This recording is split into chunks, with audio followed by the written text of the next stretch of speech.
कमलपुर एक सुंदर सा गांव था। गांव के पुराने बस स्टैंड के कोने पर राघव का नया ठेला खड़ा था, जिस पर बड़े बड़े अक्षरों में लिखा था राघव चिकन फ्राइड राइस। सुबह से शाम हो चुकी थी, लेकिन एक भी ग्राहक उसके ठेले पर नहीं रुका था। गांव के लोग वहां से गुजरते, ठेले को देखते और अजीब सा मुंह बनाकर आगे बढ़ जाते।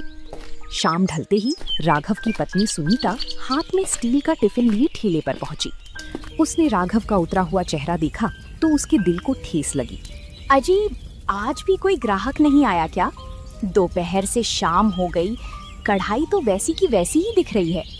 हाँ सुनीता, आज भी बोहनी तक नहीं हुई। लोग आते हैं, बोर्ड पढ़ते हैं और कहते हैं कि ये फ्राइड राइस क्या बला है। हमारे गांव में तो लोग सादा चावल दाल या चिकन करी खाते हैं। इस चाइनीज खाने को कोई हाथ लगाने को तैयार नहीं है। पर आपने तो शहर के इतने बड़े होटल में काम किया है। आपके हाथ का चिकन फ्राइड राइस तो इतना लाजवाब होता है। गांव वाले इसका स्वाद समझ क्यों नहीं रहे? वही तो बात है सुनीता, शहर के लोग इसके लिए लाइनों में खड़े रहते थे, पर यहाँ गांव में लोग इसे पराया खाना मानते हैं। माँ की दवाइयों का खर्च बढ़ता जा रहा है, घर का राशन खत्म होने को है। समझ नहीं आता कि ये ठेला आगे कैसे चलाऊंगा। आप हिम्मत मत हारिए, अभी तो सिर्फ 4 दिन ही हुए हैं। कोई भी नया काम जमने में थोड़ा समय तो लगता ही है। तभी गांव के 2 युवक वहां से गुजरे। उन्होंने ठेले की तरफ इशारा किया और आपस में बात करने लगे। अरे देख, ये राघव शहर से आकर यहाँ क्या बेच रहा है? Fried rice? चावल को भी कोई फ्राई करके खाता है क्या? छोड़ भाई, अपने को तो चूल्हे पर बनी कड़क चिकन करी और गर्मा गर्म रोटी चाहिए। ये शहर के चोचले अपने गांव में नहीं चलेंगे। राघव ने उनकी बातें सुनी और उसका सिर झुक गया। उसने सुनीता की तरफ देखा। उसकी आंखों में लाचारी साफ झलक रही थी। सुनीता, तुम घर जाओ, माँ को समय पर दवा दे देना। मैं बस ये बची हुई सब्जियां समेटकर दुकान बढ़ाता हूँ। आज का दिन भी बेकार ही गया। सुनीता भारी कदमों से घर की तरफ लौट गई। रात के 9 बज चुके थे। बस स्टैंड पर सन्नाटा पसर गया था। राघव अपने ठेले पर तिरपाल बांध रहा था कि तभी अंधेरे से निकलकर एक बुजुर्ग लाठी टेकते हुए उसके ठेले के पास आए। ये गांव के सबसे उम्रदराज और शांत रहने वाले रहमान चाचा थे। रहमान चाचा पुराने जमाने में शहर के नवाबों की खास बावर्ची हुआ करते थे, लेकिन अब वे अकेले रहते थे और बहुत कम बोलते थे। रहमान चाचा ने अपनी गहरी आंखों से राघव के बुझे हुए चेहरे को देखा। क्यों राघव बेटा, आज इतनी जल्दी दुकान बंद क्यों कर रहे हो? अरे प्रणाम रहमान चाचा, आइए बैठिए। बस चाचा, क्या बताऊं, कोई ग्राहक ही नहीं आता। गांव के लोगों को मेरा ये चिकन फ्राइड राइस पसंद ही नहीं आ रहा। पसंद कैसे आएगा राघव? तुम शहर की रेसिपी उठाकर सीधे गांव के मुहाने पर रख दोगे तो लोग उसे कैसे अपनाएंगे? चाचा, मैं समझा नहीं। मैं तो सबसे बढ़िया बासमती चावल और ताजा चिकन इस्तेमाल कर रहा हूँ। सॉस भी असली लेकर आया हूँ। अरे हुनरमंद, यही तो तुम्हारी गलती है। ये विदेशी सॉस और सिरका शहर वालों को मुबारक। गांव के लोगों को खुशबू चाहिए, वो सोंधापन चाहिए जो उनके खेतों की मिट्टी में होता है। तुम शहर का खाना बना रहे हो, गांव वालों के लिए नहीं। तो मैं क्या करूं चाचा? मुझे तो यही तरीका सिखाया गया है। क्या मैं ये ठेला बंद कर दूं? अरे नहीं, हुनर को कभी बंद नहीं करते। मेरी बात ध्यान से सुनो। कल जब तुम चावल उबालो तो उसमें पानी के साथ थोड़ा सा देसी घी और हमारे गांव के पीछे वाले जंगल की सूखी तेज पत्ती डालना। और सुनो, चिकन को फ्राई करते वक्त सिलबट्टे पर पिसा हुआ भुना जीरा और एक गुप्त मसाला डालना, जो मैं तुम्हें कल सुबह दूंगा। गुप्त मसाला? चाचा, क्या उससे स्वाद बदल जाएगा? स्वाद नहीं राघव, वो खाने की तकदीर बदल देगा। जब उस मसाले का तड़का कढ़ाई में लगेगा तो उसकी खुशबू से सोए हुए लोगों की भूख जाग जाएगी। कल सुबह मेरे घर आना और वो नुस्खा ले जाना। हार मत मानो बेटा, तुम्हारे हाथ में बरकत है। रहमान चाचा अंधेरे में आगे बढ़ गए। राघव वहीं खड़ा रहा। उसके दिमाग में अब रहमान चाचा की बातें घूम रही थी। उसके निराश दिल में उम्मीद की एक नई किरण जाग चुकी थी। अगली सुबह सूरज निकलते ही राघव रहमान चाचा के पुराने घर के बाहर खड़ा था। कुछ ही देर में रहमान चाचा हाथ में एक छोटा सा सूती कपड़ा लिए बाहर आए, जिसमें गहरे भूरे रंग का पिसा हुआ मसाला बंधा हुआ था। उस पोटली से एक ऐसी सौंधी और तीखी खुशबू आ रही थी जो राघव ने पहले कभी नहीं सूंघी थी। ये लो राघव बेटा, इसमें 12 तरह की जड़ी बूटियां और भुने हुए देसी मसाले हैं। याद रखना, जब चिकन कढ़ाई में पूरी तरह पक जाए तभी इसका सिर्फ एक छोटा चम्मच डालना, पहले मत डालना। चाचा, इसकी खुशबू तो अभी से ही इतनी कड़क है। ये तो बिल्कुल अलग ही चीज है। इसके लिए मैं आपको कितने पैसे दूं? पैसे? अरे हुनर की कोई कीमत नहीं होती बेटा। बस जब तुम्हारा काम चल पड़े तो किसी भूखे को खाली हाथ मत लौटाना। जाओ, आज तुम्हारी किस्मत का नया पन्ना खुलेगा। राघव चाचा को प्रणाम करके तुरंत ठेले पर पहुंचा।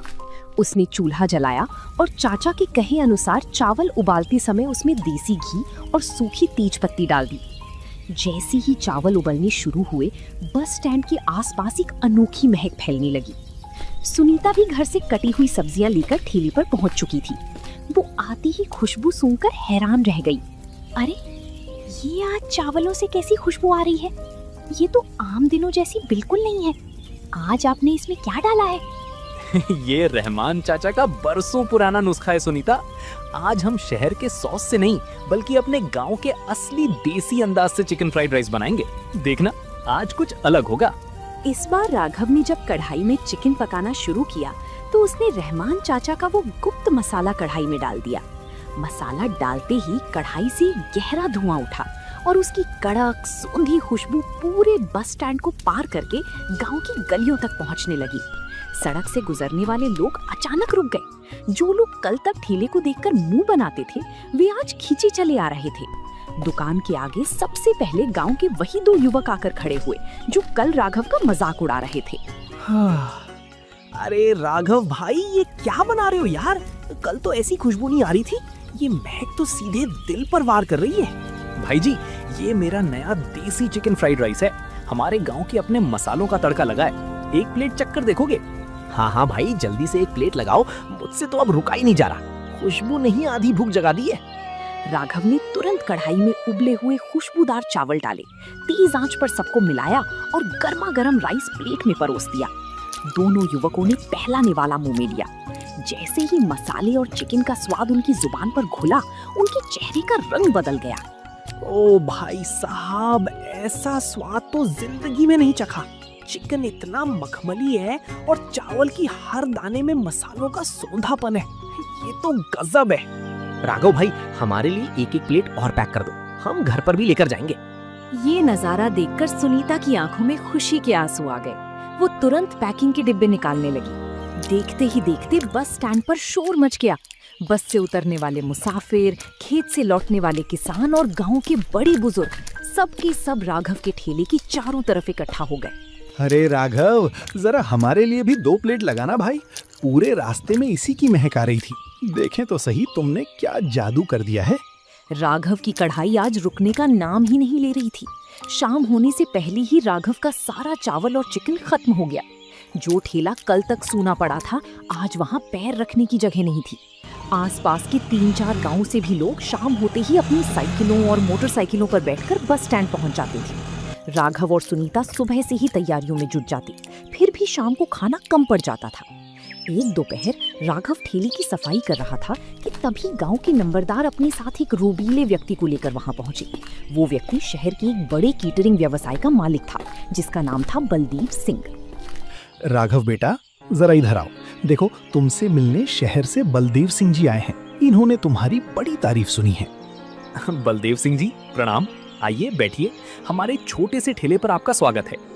प्रणाम राघव भाई। सीधे मुद्दे की बात पर आता हूँ। अगले हफ्ते गांव के जमींदार साहब की बेटी की शादी है, जिसमें शहर के बड़े बड़े अफसर और वीआईपी लोग आने वाले हैं। मैं उस शादी का पूरा केटरिंग संभाल रहा हूँ। ये तो बहुत अच्छी बात है सर, पर मैं इसमें आपकी क्या मदद कर सकता हूँ? मैं चाहता हूँ कि तुम उस शादी में अपना ये देसी चिकन फ्राइड राइस का स्टॉल लगाओ। तुम्हें एक रात में कम से कम 500 लोगों के लिए खाना तैयार करना होगा। अगर काम पसंद आया तो मैं तुम्हें शहर के बड़े होटलों में कॉन्ट्रैक्ट दिला दूंगा। बोलो, चुनौती मंजूर है? बलदेव सिंह जी, आपका बहुत बहुत धन्यवाद, लेकिन मैंने आज तक इतने बड़े पैमाने पर खाना नहीं बनाया है। मेरे पास ना तो इतनी बड़ी बर्तन है और ना ही इतने मसाले। बर्तन और सारा कच्चा माल मैं भिजवा दूंगा। तुम्हें बस अपना वो जादुई स्वाद देना है। सोच लो राघव, ऐसा मौका बार बार नहीं मिलता। कल सुबह तक मुझे अपना जवाब दे देना। बलदेव सिंह ये कहकर नंबरदार के साथ चले गए। राघव गहरी सोच में डूब गया। इतनी बड़ी चुनौती को स्वीकार करना उसके लिए एक बड़ा जोखिम था। शाम को दुकान बढ़ाने के बाद राघव और सुनीता ठेले के पीछे लगे बेंच पर बैठे थे। आसमान में तारे निकल आए थे, लेकिन राघव के चेहरे पर चिंता की लकीरें साफ दिख रही थीं। ये सुनकर पास खड़ी सुनीता चौंक गई।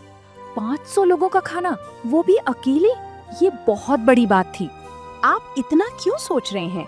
बलदेव सिंह जी ने इतना बड़ा मौका दिया है तो हमें हाँ कह देनी चाहिए। ये हमारे परिवार की गरीबी को हमेशा के लिए मिटा सकता है। तुम समझ नहीं रही हो सुनीता, ठेले पर एक बार में 2 प्लेट बनाना अलग बात है और बड़े बर्तनों में 500 लोगों का खाना एक साथ संभालना बिल्कुल अलग बात है। अगर जरा सा भी नमक मिर्च ऊपर नीचे हुआ तो जमींदार साहब की शादी में बदनामी हो जाएगी, बलदेव सिंह जी का नाम भी खराब होगा। स्वाद आपके हाथ में है और नियत साफ है। आप अकेले कहाँ हैं? मैं भी तो आपके साथ पूरी रात जागकर हाथ बटाऊंगी। तभी अंधेरे से लाठी टेकते हुए रहमान चाचा वहां पहुंचे। उन्होंने राघव की बातें सुन ली थीं। क्यों राघव बेटा, बाज की तरह उड़ने का मौका मिला है और तुम पिंजरे में ही दुबक जाना चाहते हो? अरे चाचा प्रणाम, आइए बैठिए। चाचा आप तो जानते हैं नवाबों के जमाने की शादियों का माहौल, 500 लोगों का खाना, मुझसे कोई गलती हो गई तो?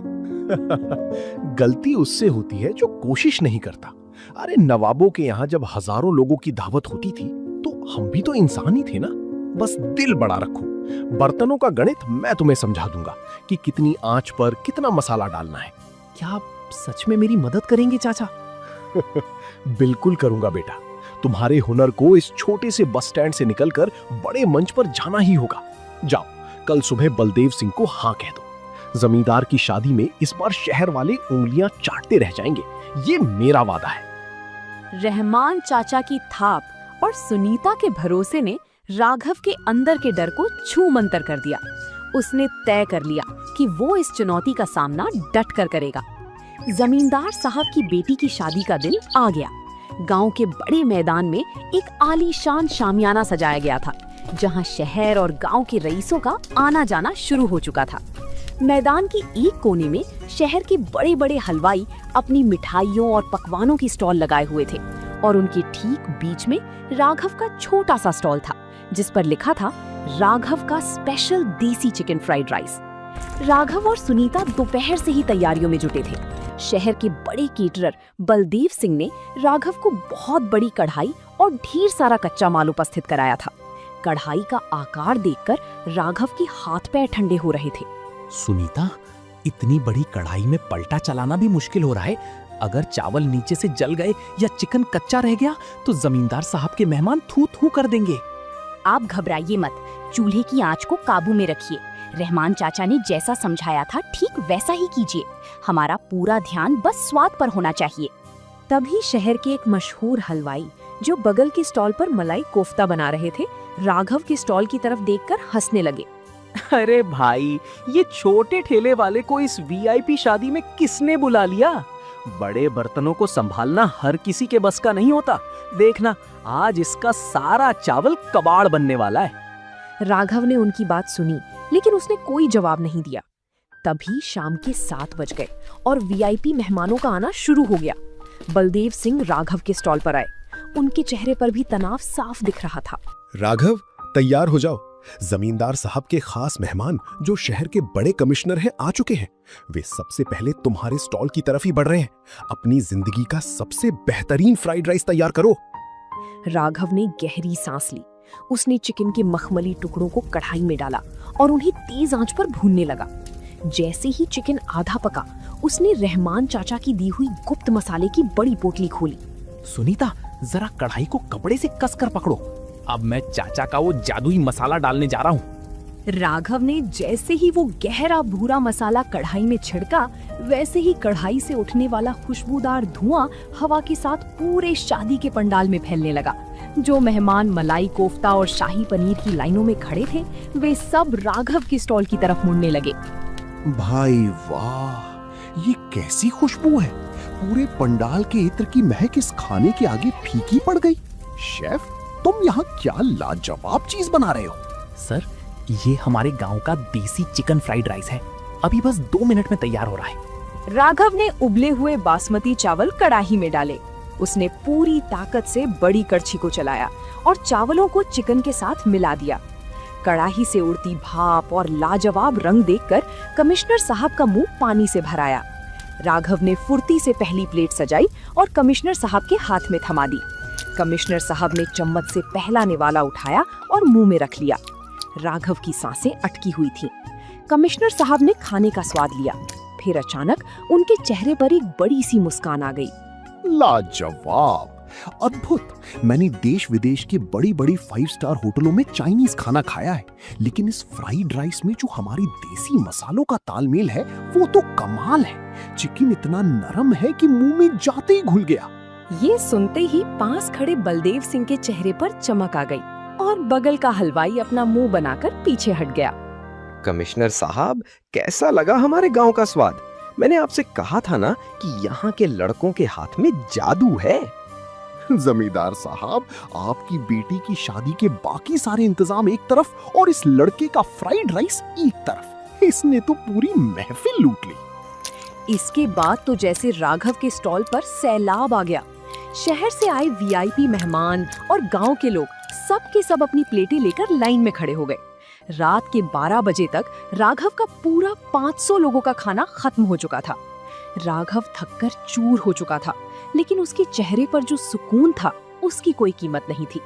शादी का सफल कार्यक्रम खत्म होने के अगले दिन बलदेव सिंह सुबह सुबह ही राघव के घर पहुंचे। उनके हाथ में एक बड़ा लिफाफा था। ये लो राघव भाई, तुम्हारी कल रात की मेहनत की कमाई और जमींदार साहब की तरफ से दिया गया इनाम। तुमने कल रात मेरा मान रख लिया। सर, ये तो बहुत ज्यादा पैसे हैं। इतने पैसों की मुझे उम्मीद नहीं थी। ये तो बस शुरुआत है राघव। शहर के 2 बड़े होटलों के मालिकों ने मुझसे तुम्हारा नंबर मांगा है। वे अपने यहाँ देसी फूड फेस्टिवल में तुम्हें मुख्य शेफ बनाना चाहते हैं।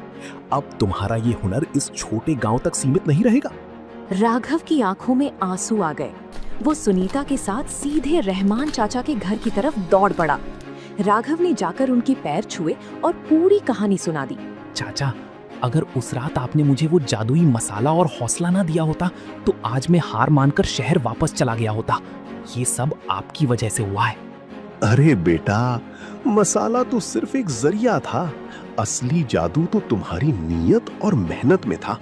अब आगे बढ़ो और अपने इस नाम को और बड़ा करो। कुछ ही महीनों में राघव ने बस स्टैंड वाली छोटी ठेले को एक बड़े और सुंदर ढाबे में बदल दिया।